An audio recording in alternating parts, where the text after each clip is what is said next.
So our next category is projects with a value of between $2 million to $5 million. There are 9 finalists. The highly commended goes to Brian Perry Civil, Marina Terrace Apartments, ground anchors.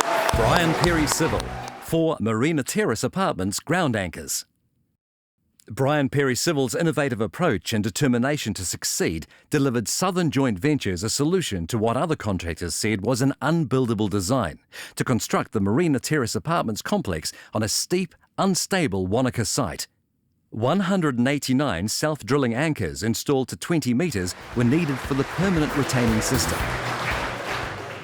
Cool. So yeah, big thank you to Grant and the team at Marina Terrace, taking a punt on something a little bit different, and judges and CCNZ Hirepool, and the team that came here today. So yeah, thanks very much.